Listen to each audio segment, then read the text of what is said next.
In the quiet suburbs of Arlington, Virginia, the early morning sun barely peeked through the thick canopy of oak trees lining the streets.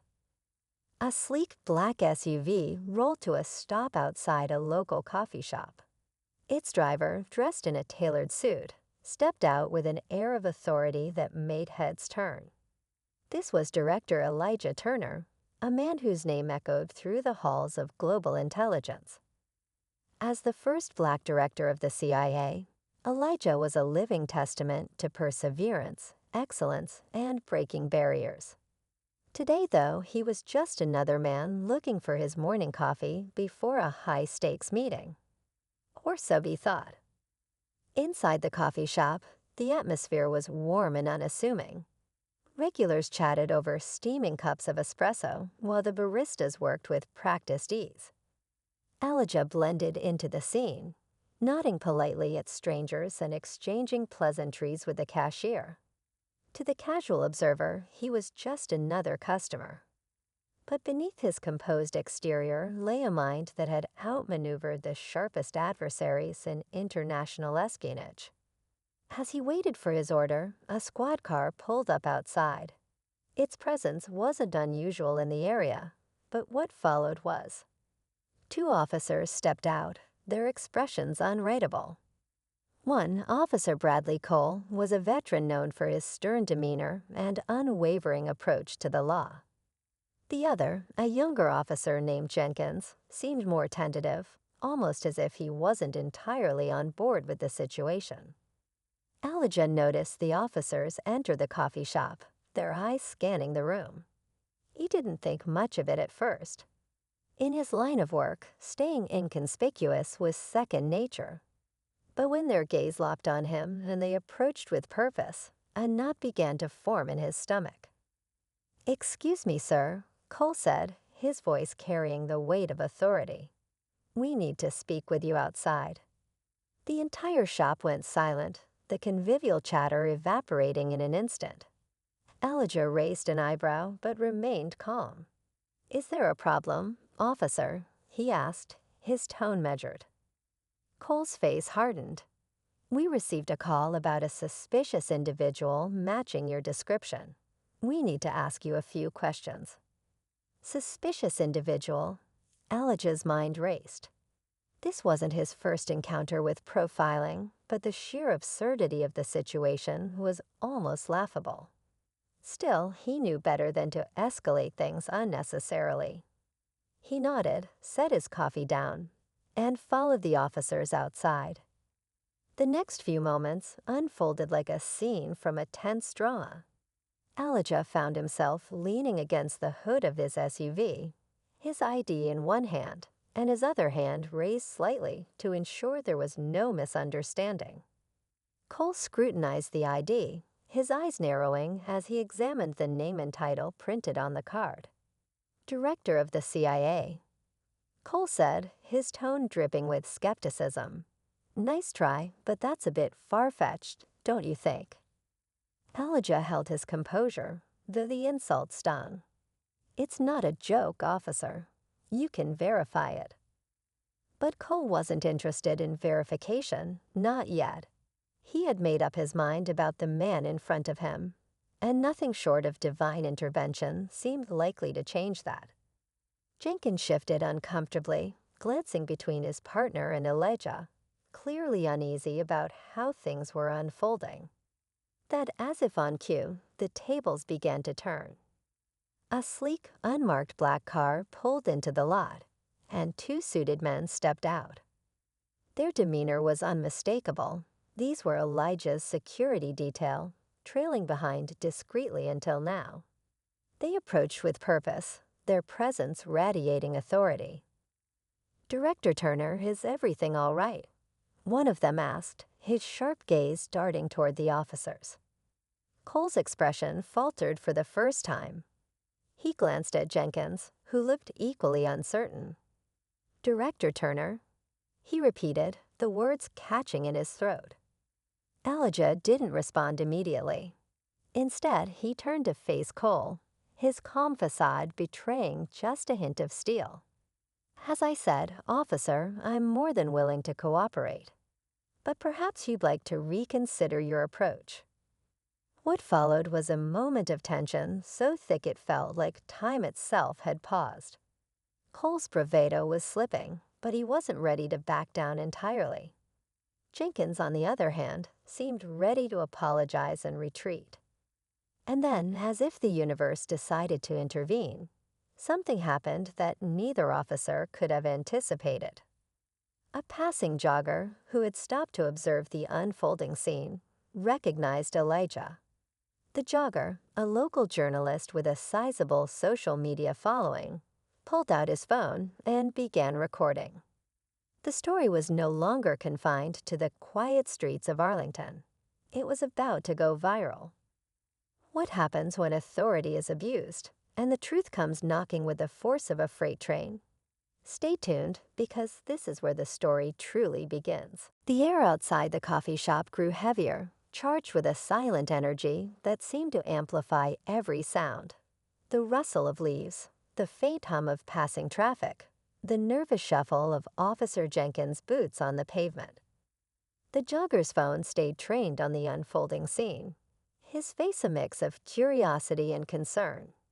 He had no idea who Elijah Turner was, but he could sense this was no ordinary encounter. The murmurs among onlookers began to spread, a ripple of whispers carrying questions and theories. Elijah stood motionless, his expression calm but his mind calculating the next move. He wasn't one to let emotions take the wheel, not after decades of navigating high-stakes situations where a single misstep could cost lives.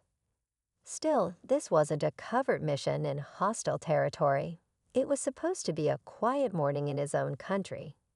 Yet here he was, standing on the brink of humiliation or worse, and the stakes felt just as high. Officer Cole cleared his throat, trying to reclaim authority over a situation that was slipping through his fingers. "Sir," he said, holding up the ID again, as though inspecting it might somehow change its authenticity. "This is a highly unusual claim. I'll need additional proof." Elijah tilted his head slightly, his patience thinning. "And what kind of proof would you like, officer?" "A phone call to Langley. My security detail, who have already identified themselves. Or perhaps you'd like to see the inside of my SUV. It's equipped for a director of intelligence, not a morning commuter." Cole's jaw tightened, his ego visibly bristling at the remark. But before he could respond, the suited man from Elijah's security detail stepped forward, his voice sharp and clipped. "Officer, I strongly advise you to take Director Turner's credentials seriously. We can resolve this in a professional manner, or we can escalate it, which I'm sure neither of us wants." The power dynamic shifted again, subtle but undeniable. Cole hesitated, weighing his options. Jenkins looked ready to jump in and de-escalate, but Cole wasn't finished playing his hand.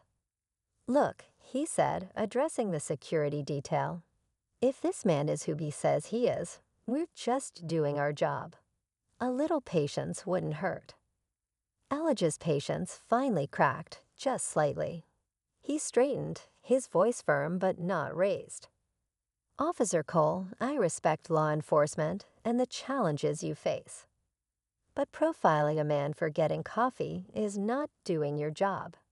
If this were anyone else, if I were anyone else, you wouldn't even be standing here. Let's not pretend this is about protocol." Cole opened his mouth to respond, but the jogger interrupted. "I got this all on video," he said loudly, his phone still recording. "Whatever's happening here, people are going to see it. So maybe think twice before you go any further." Cole turned sharply toward the jogger, his irritation spilling over. "Stay out of this," he snapped, but the damage was done. The presence of a camera had shifted the power yet again, and now Cole was on the defensive. Meanwhile, Elijah's security detail exchanged a look, silent communication passing between them. One of the men stepped aside, pulling out his phone and making a call. Though his voice was low, Elijah knew exactly who he was contacting. Reinforcements weren't far behind. The tension escalated as the minutes ticked by, each moment stretching uncomfortably long. The growing crowd of onlookers whispered among themselves, speculating about the man in the suit and the officers who couldn't seem to back down. A young woman in the crowd pulled out her phone and began streaming the scene live, her hushed commentary adding fuel to the fire. "This is crazy," she said into her camera, her voice tinged with disbelief. "I don't know who this guy is, but he's obviously not some random suspicious person. And these cops, they don't look like they know what they're doing." Back at the center of it all, Jenkins finally stepped forward, his voice quiet but firm. "Maybe we should call this in, Bradley," he said, addressing Cole by his first name for the first time. "Just double-check things. No harm in being thorough, right?"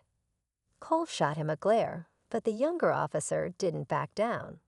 Jenkins' tone wasn't accusatory. It was practical, almost imploring. Elijah watched the exchange with interest, recognizing the cracks forming in Cole's resolve. Then, as if on cue, the distant sound of sirens filled the air. The tension among the crowd thickened, and even Cole seemed to freeze for a moment. Elijah's reinforcements had arrived. 2 more black SUVs pulled into the lot, their doors opening to reveal additional members of his security team, along with a senior agent from Langley. The senior agent wasted no time. "Officer Cole," she said, her tone curt, "I'm Agent Morgan, CIA. I trust you've already been briefed on who you're dealing with." Cole's mouth opened and closed, his bravado now entirely gone. He stammered something incoherent, but Agent Morgan wasn't interested in excuses. She turned to Elijah, her expression softening. "Director Turner, are you all right?" "I'm fine, Morgan," Elijah replied, his tone steady but edged with fatigue. "But I'd like to wrap this up sooner rather than later." Morgan nodded, then addressed Cole directly. "You've detained the director of the Central Intelligence Agency without cause. If this isn't resolved immediately, there will be consequences." Cole, now visibly pale, glanced around as though searching for a lifeline. Jenkins looked like he wanted to disappear into the asphalt. The onlookers, phones still recording, whispered more loudly now, their sympathy clearly shifting toward Elijah. But even as the situation began to tip definitively in Elijah's favor, he knew the damage had been done. The phones recording every second, the whispers spreading through the crowd, the unspoken questions about race and authority. All of it painted a picture far more complicated than any single resolution could erase. And though Elijah's face remained calm, his mind was already spinning. This wasn't just about one officer's actions or one morning's inconvenience. This was about a deeper problem, one that no amount of credentials or authority could entirely shield him from. As the tension lingered, the thought crossed his mind. Maybe this encounter was more than just an unfortunate incident. Maybe it was a reminder that even at the highest levels, no one was truly untouchable. The crowd grew larger, their murmurs a constant hum in the background. The jogger's video had already started circulating online, and notifications pinged on his phone as comments poured in. People were drawn to the unfolding drama, a mix of disbelief and indignation fueling the conversation. The scene outside the coffee shop wasn't just about one man anymore. It was a snapshot of something far bigger, a collision of power, prejudice, and the world's relentless gaze. Elijah stood at the center of it all, his composure unbroken but his mind racing. He wasn't new to scrutiny. As the first black director of the CIA, he'd spent years navigating challenges that went far beyond the agency's walls. But this was different. This was personal. And it was playing out in real time for anyone with a phone or an opinion to dissect. Officer Cole shifted uncomfortably, the weight of his mistakes bearing down on him. He wasn't a rookie. He knew when he'd crossed a line. But pride was a stubborn thing, and it kept him rooted in his denial. Jenkins, on the other hand, seemed ready to crumble under the pressure. His eyes darted to the crowd, then to Elijah, then back to Cole, as though silently begging for someone to step in and end this nightmare. Agent Morgan wasn't about to let the moment drag on. She moved with purpose, her voice cutting through the noise like a scalpel. Officer Cole, it's clear this situation has gone far enough. I suggest you and your partner step back and allow us to handle things from here. But just as Cole opened his mouth to protest, a woman's voice called out from the crowd. Why's he even being stopped in the first place? It was the young woman live streaming the scene, her phone still pointed directly at Elijah and the officers. You don't pull this with everyone. We all see what's going on. Her words sent a ripple through the crowd, emboldening others to speak up. A man near the back shouted, "Let the man go. You're embarrassing yourselves." Another chimed in, "This is why people don't trust the police anymore." Elijah's security detail tightened their stance, their eyes scanning the growing crowd. They weren't worried about Elijah's safety. He was surrounded by professionals who wouldn't let anything happen to him. But the situation was becoming a spectacle, and that posed its own kind of threat. The more people involved, the harder it would be to control the narrative. For a brief moment, Elijah's gaze locked with Jenkins. The younger officer looked away quickly, shame flickering across his face. Elijah recognized it immediately. Jenkins wasn't a bad man, just inexperienced and caught in a situation spiraling beyond his control. Cole, on the other hand, was digging his heels in, refusing to admit what was becoming painfully obvious to everyone else. Agent Morgan didn't wait for Cole's response. She turned to the crowd, addressing them directly. "We appreciate your concern, but this matter is under control.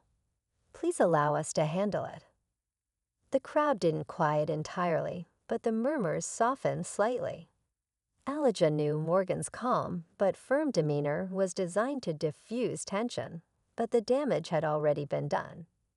This wasn't just a simple misunderstanding anymore. It was a flashpoint, and the longer it lingered, the more fuel it added to the fire. And then, as if to underline that point, Elijah's phone buzzed in his pocket. He pulled it out and glanced at the screen. It was a message from an old friend in the media world. "This thing is everywhere already. Call me if you want help spinning it." He slipped the phone back into his pocket without responding. Spin wasn't the answer. Not for this. He wasn't just dealing with the fallout of a public incident. He was staring down the larger implications of what it represented. Every decision he made now would ripple outward, shaping not just his reputation, but the broader conversation around justice, bias, and accountability. As the minutes dragged on, the senior officer from Arlington's precinct arrived, stepping out of a cruiser with an air of authority. He was older, his demeanor more measured than Cole's. His badge read Captain Davis, and it was clear he'd been briefed on the situation before arriving. "Director Turner," Davis said, addressing Elijah directly. His tone was respectful, almost apologetic. "I'm Captain Davis. I've been informed of what's happened here, and I'd like to personally extend my apologies for any inconvenience." Elijah nodded, but his expression remained neutral. "Inconvenience," he repeated, the word hanging in the air. "Is that what we're calling this?" Davis hesitated, then nodded. "You're right. This was mishandled, and I take full responsibility for my officer's actions. Rest assured, this will be investigated thoroughly." The words were careful, measured, designed to placate. But Elijah knew better than to be placated. "An investigation is a start, Captain," he said evenly. "But let's not pretend this is an isolated incident. This isn't just about me. It's about the system that allows these things to happen. Davis seemed taken aback, but he didn't argue. Instead, he turned to Cole and Jenkins. Officers, step back and return to your patrol. I'll handle things from here.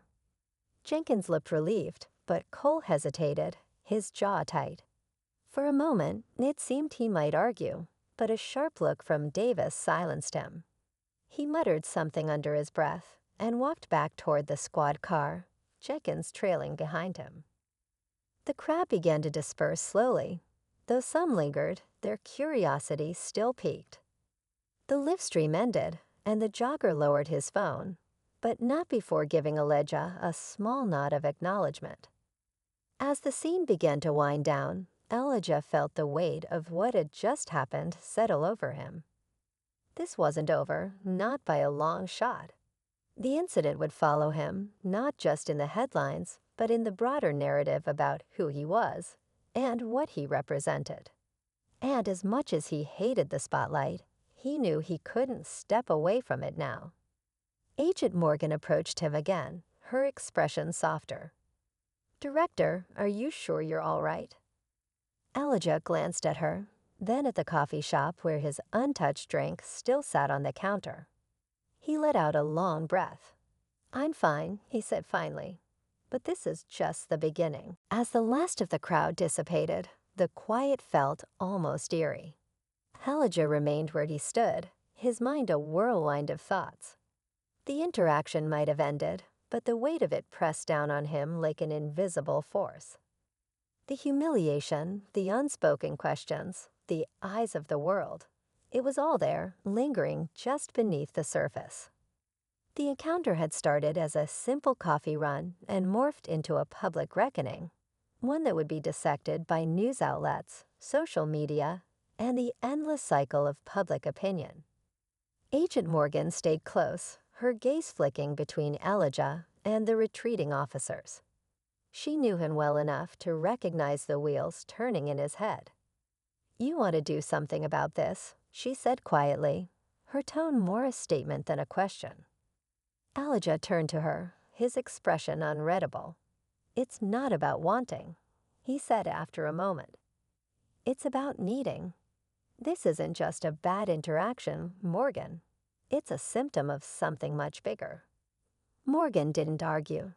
She'd worked under Elijah long enough to know that once his mind was set on something, there was no turning back. Still, she could see the strain in his shoulders, the tight line of his jaw. He was carrying the weight of more than just himself, and it showed. Back at the precinct, Officer Cole sat stiffly at his desk, his face a mask of defiance. The murmurs among his fellow officers didn't faze him, at least, not outwardly. But inside, doubt had begun to creep in. He replayed the interaction in his mind, the subtle shifts in power, the jogger's phone recording every word, the way Captain Davis had looked at him with quiet disappointment. For the first time, he wondered if he'd gone too far. Jenkins, on the other hand, was visibly shaken. He sat across from Cole, his head in his hands. "We messed up," he said quietly, his voice barely audible over the hum of the station. Cole shot him a glare. "Speak for yourself." Jenkins looked up, his eyes filled with a mix of frustration and guilt. "You know this is going to blow up, right? That guy wasn't just some random suit. He's the director of the CIA. And we stopped him like he was nothing." Cole's jaw tightened. He didn't look like a director. And what does a director look like? Jenkins shot back, his voice rising. "Because I'm pretty sure it's not just someone who looks like you." The words hung in the air between them, heavy and unspoken until now. Jenkins had always followed Cole's lead, trusting his experience, his confidence. But today had shattered that trust. Today, Jenkins had seen what it looked like to be on the wrong side of history, and he wasn't sure how to come back from it. Meanwhile, back in his office, Elijah sat behind his desk, staring at the reports piling up in front of him. His team had already started damage control, drafting statements, preparing responses. But Elijah wasn't interested in carefully crafted sound bites. He wanted action. He wanted accountability. And most of all, he wanted change. His phone buzzed again. Another message, this time from a prominent civil rights leader. Asterisk, let me know how I can help. This could be a turning point if handled right. Asterisk. Elijah sighed, rubbing his temples. He appreciated the support, but it felt hollow somehow. Words weren't enough, not anymore. The world was watching, and he needed to show them something real, something that mattered. But what? How do you take a moment like this and turn it into a movement? As the day turned to evening, the jogger's video had already racked up millions of views. News outlets picked it up. Headlines flashed across screens nationwide. Asterisk. CIA Director detained, racial profiling or honest mistake. Asterisk, the debate raged on, everyone from politicians to everyday citizens weighing in with their opinions. But for Elijah, it wasn't a debate. It was a reality he'd lived with his entire life. Even now, at the pinnacle of his career, he wasn't immune. And that realization, more than anything, fueled his resolve. Later that night, Elijah sat in his living room, the glow of the city lights filtering through the windows. He scrolled through his phone, reading the comments under the video. Some were supportive, others dismissive. But one comment caught his attention. Asterisk, if someone like him isn't safe, what chance do the rest of us have, asterisk? The words hit him like a punch to the gut. He stared at the screen, the weight of the responsibility he carried settling over him once more. This wasn't just about him. It never had been. It was about every person who had been stopped, questioned, doubted, simply because of the color of their skin. It was about a system that allowed it to happen over and over again. And then, as if the universe had been waiting for this exact moment, his phone buzzed once more. This time, it was a call. Elijah hesitated for a moment, then answered. Director Turner, the voice on the other end said, low and urgent. We need to talk. There's more to this than you realize. Elijah's grip on the phone tightened. I'm listening. And with that, the pieces began to fall into place. The encounter at the coffee shop was just the tip of the iceberg, a crack in the facade that hinted at something far deeper, far more dangerous. Elijah didn't know what lay ahead, but he could feel it. Something big was coming. And this time, he wasn't going to let it pass him by. Elijah leaned forward in his chair, the voice on the other end of the line crisp and serious. It belonged to Special Agent Gregory Ross, someone Elijah hadn't spoken to directly in months.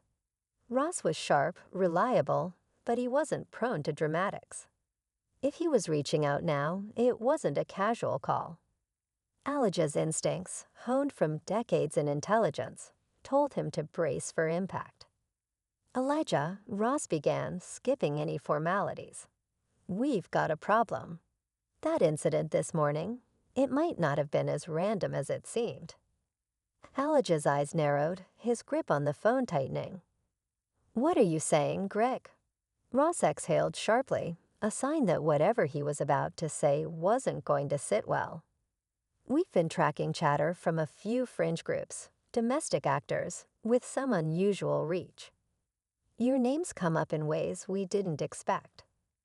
At first, we thought it was background noise, but after today, it's clear they're testing boundaries.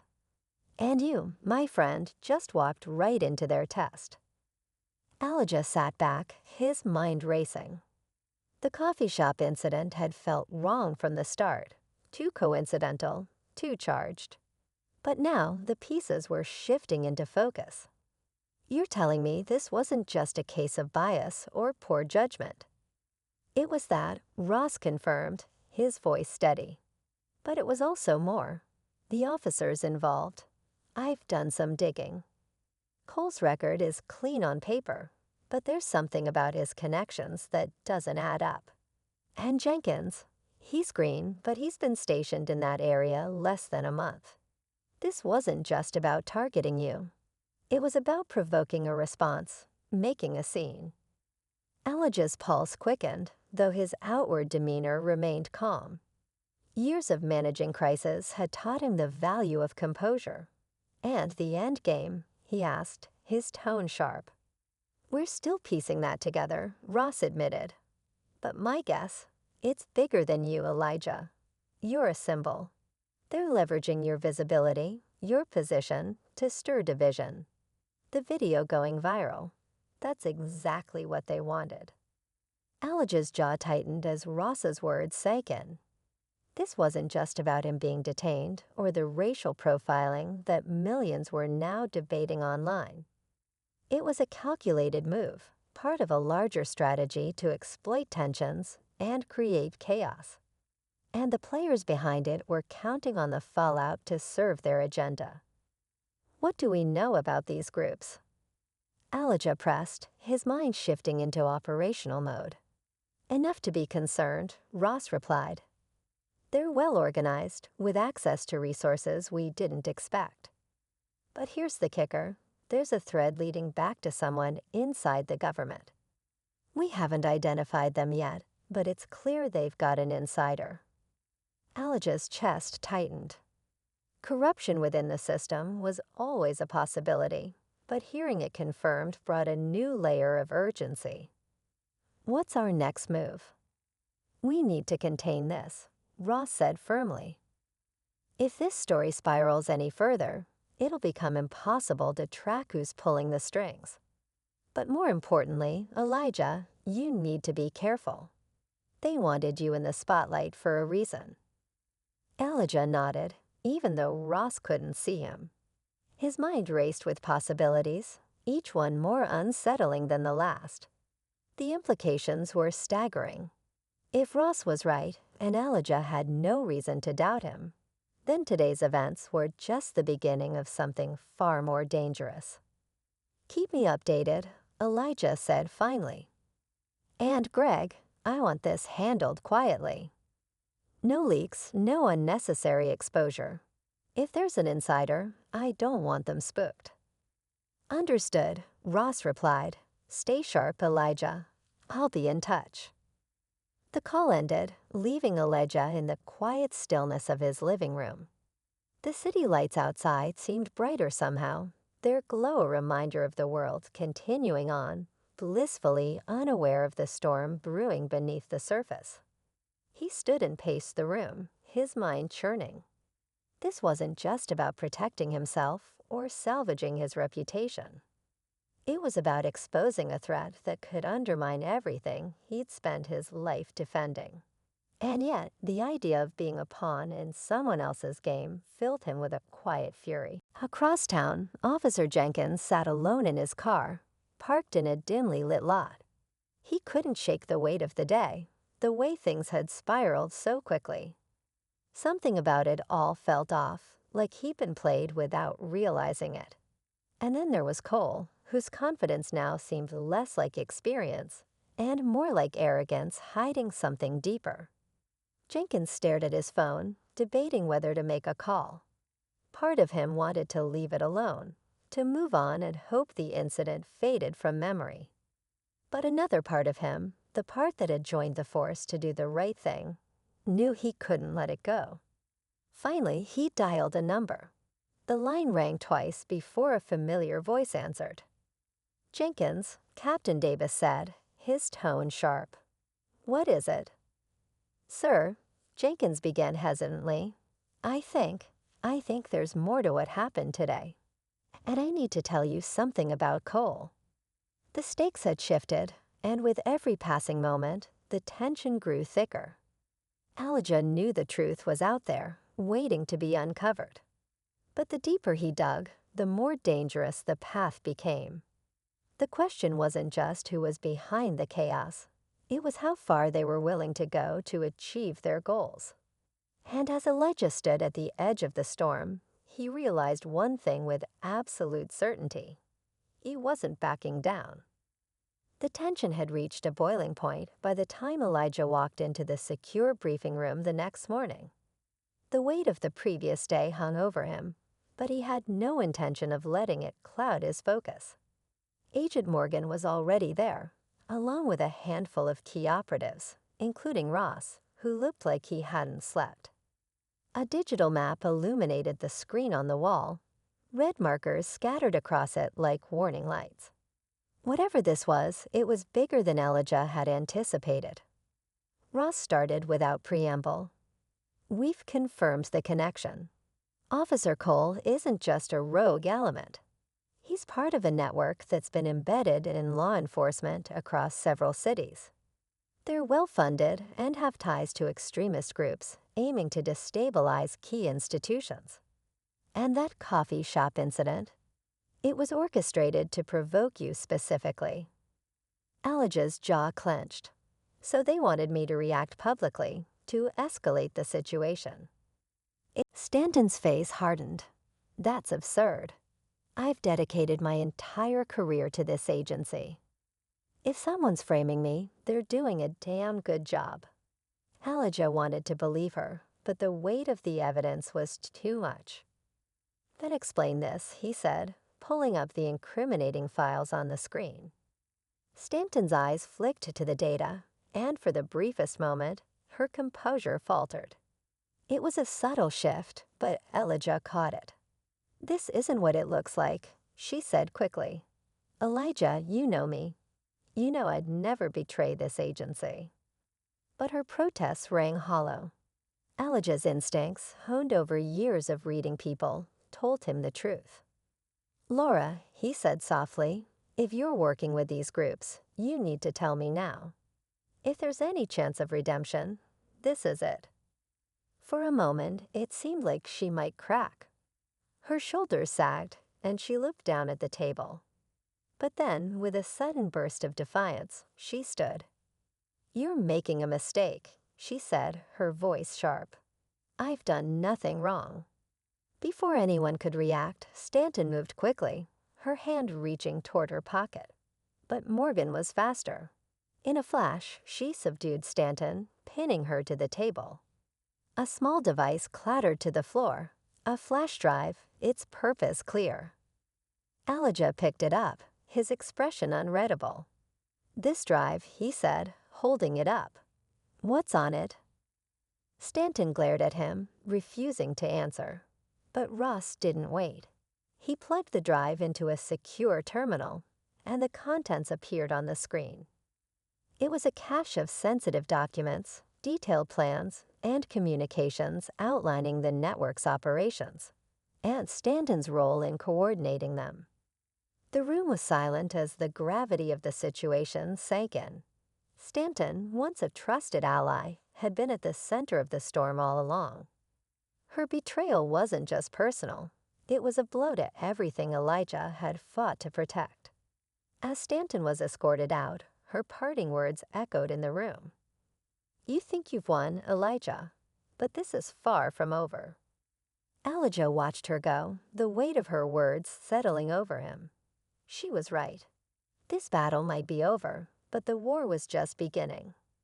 The network was still out there, and the forces driving it were more insidious than he'd imagined. But as he turned back to his team, his resolve hardened. He might have been a target, but now he was something more. A man with a mission to root out the darkness, threatening everything he stood for. And as he looked at the files on the screen, one final detail caught his eye: coordinates, buried in the data, pointing to a location overseas. It was a clue, a thread to pull, and Elijah knew exactly where he needed to go next. The flight to the overseas location was quiet, the hum of the jet engines the only sound as Elijah stared at the folder of documents in his lap. The coordinates retrieved from Stanton's flash drive pointed to a remote site, an abandoned facility in Eastern Europe, according to satellite images. It seemed unlikely as a hub for a sophisticated operation, but Elijah had learned long ago that the most dangerous plots often thrived in the shadows. Agent Morgan was seated across from him, reviewing tactical plans. She looked up briefly, her expression serious. "This could be a trap," she said plainly. "If Stanton was as entrenched as the data suggests, they'll know we're coming." Elijah nodded, his gaze fixed out the window. "I know," he replied, "but we don't have a choice. If this location holds the key to dismantling the network, we have to act." When the plane touched down hours later, a small team of operatives was already on the ground. They moved swiftly under the cover of darkness, approaching the facility with practiced precision. The building was as nondescript as the satellite images had shown, a crumbling structure surrounded by dense woods. It was eerily quiet, the kind of silence that felt unnatural. Inside, the air was thick with dust, the faint scent of mildew clinging to the walls. The team moved cautiously, sweeping each room as they went. It wasn't until they reached the lower levels that they found what they were looking for. A makeshift command center, still active, its monitors glowing faintly in the darkness. Morgan tapped her earpiece. "We've got something," she said, her voice low. Elijah stepped forward, his eyes scanning the screens. They displayed a web of connections, names, locations, and communications, detailing the network's operations. It was a treasure trove of information, but it was what appeared on the largest screen that caught his attention. A live feed showed Stanton, seated in a sterile-looking room, speaking directly to someone off camera. The audio was garbled, but her expression was clear, defiance mixed with a trace of fear. Elijah's jaw tightened. She had been their pawn, but now it was evident she was just one piece of a much larger puzzle. Before he could process the implications, a voice crackled over the intercom. "Impressive, Director Turner. You found our little outpost, but I'm afraid you're too late." The voice was smooth, almost amused, and it sent a chill down Elijah's spine. He glanced at Morgan, who was already scanning the room for the source. "Who are you?" Elijah demanded, his voice steady. "Just someone who believes in shaking the foundations," the voice replied. "You see, Elijah, institutions like yours thrive on control. But what happens when that control is stripped away? Chaos. And chaos, well, it's the purest form of freedom." Elijah's pulse quickened. "Your freedom comes at the cost of lives. Innocent lives. That's not freedom. That's manipulation."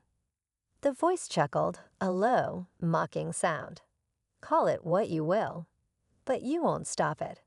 This isn't just a network, it's an idea. And ideas, Elijah, are unstoppable." Suddenly, the monitors began flickering, the data disappearing one file at a time. Morgan swore under her breath, rushing to disconnect the system. "They're wiping everything," she said urgently. "We're losing it." Elijah acted quickly, pulling out a portable drive and connecting it to the main terminal. "Copy whatever you can," he ordered. "We need something to trace." But as the last files disappeared from the screens, a countdown appeared, 10 seconds ticking down ominously.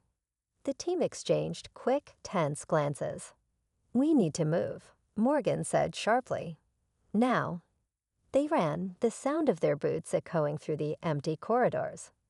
Just as they cleared the building, an explosion rocked the ground beneath them, a plume of smoke and debris shooting into the night sky. The force of the blast knocked them to the ground, but when the dust settled, they were alive. Back at the safe house, the tension was palpable. Morgan examined the portable drive, her expression grim. "We managed to salvage some data," she said, "but it's fragmented. It'll take time to piece together." Elijah exhaled, the weight of the mission settling over him. They had found the outpost and disrupted the network's operations, but the mastermind behind it all was still out there, their intentions as dangerous as ever. And Stanton's betrayal, though resolved, left a bitter aftertaste.